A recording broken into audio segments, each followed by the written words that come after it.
علیکم ورحمۃ اللہ وبرکاتہ۔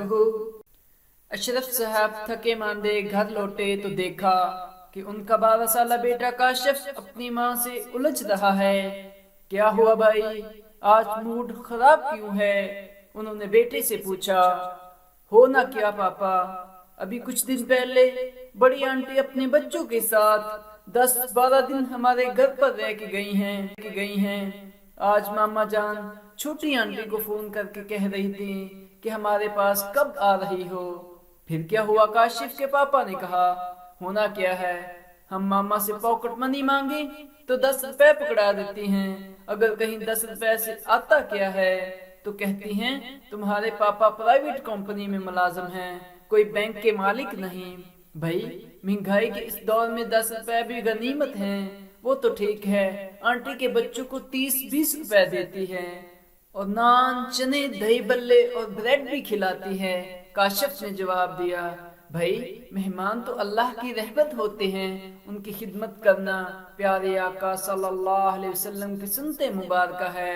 بات تو آپ کی ٹھیک ہے، مگر اپنی پاکٹ منی بھی دیکھنی چاہیے۔ آپ کی سیلری میں 20,000 روپے ہیں، اگر ان پر 2,000 خرچ کریں تو ظاہر ہے بجٹ خراب ہوگا اور مہینے کے آخر پر کسی کے سامنے ہاتھ پھیلائیں گے۔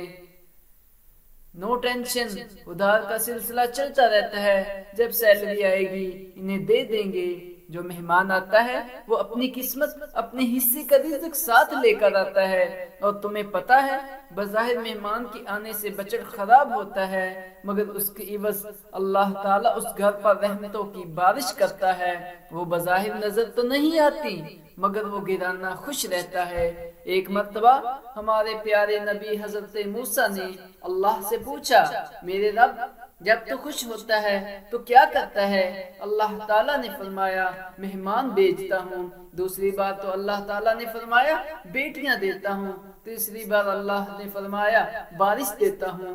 آپ خود اندازہ لگاؤ، جس گھرانے پر اللہ مہربان ہوتا ہے وہاں مہمان بھیجتا ہے، وہاں کا رزق پہلے بھیج دیتا ہے۔ وہ کیسے؟ پاپا میں سمجھا نہیں۔ اچھا سنو، ایک زمانہ تھا جب لوگ گھروں میں مہمان آنے پر خوشیاں منایا کرتے تھے، اور یہ عالم ہوا کرتا تھا کہ اگر مہمان کسی کے گھر میں آتا تو پورے محلے کے گھرانے ایک ایک کر کے مہمان کی تواضع کے متمنی ہوتے۔ مہمان دوسرے گھرانے کی دعوت قبول کر لیتا تو اس گھر میں خوشی کی لہر دوڑ جاتی تھی۔ کسی مجبوری کی وجہ سے وہ دعوت قبول نہ کرتا تو اچھے اچھے پکوان پکا کر خود اس کے گھر پہنچائے جاتے تھے۔ کیا اچھا زمانہ تھا اور کیا اچھے لوگ تھے۔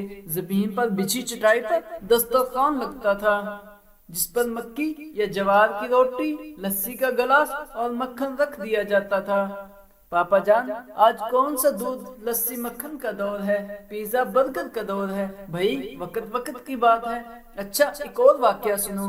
پیارے آقا صلی اللہ علیہ وسلم کے دور میں ایک خاتون نے آپ صلی اللہ علیہ وسلم کی خدمت اقدس میں پیش ہو کر عرض کی کہ اس کا شوہر روز کئی مہمانوں کو لے کر آتا ہے، اس سے ان کی خدمت نہیں ہو سکتی۔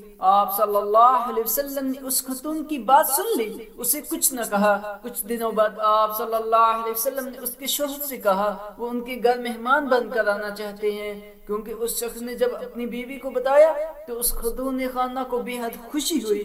اس نے سوچا کہ میں نے جو پیارے آقا صلی اللہ علیہ وسلم کی شکایت کی تھی شاید میرے شوہر کو سمجھانے آ رہے ہیں کہ مہمان نہ لایا کرو۔ تاہم پیارے نبی صلی اللہ علیہ وسلم نے کھانا تناول فرمایا اور صحابی سے کہا کہ میں جب گھر سے جاؤں تو تمہاری بیوی مجھے جاتے ہوئے دیکھے۔ جب آپ صلی اللہ علیہ وسلم تشریف لے گئے تو اس خاتون خانہ نے دیکھا کہ آپ صلی اللہ علیہ وسلم کے حشرات اور بلائیں بھی گھر سے آپ کے پیچھے باہر جا رہی ہیں۔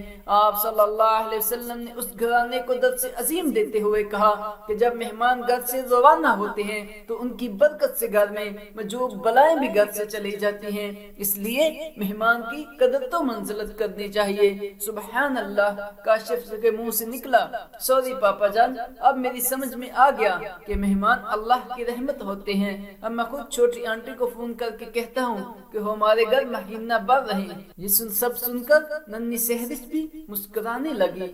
جزاک اللہ۔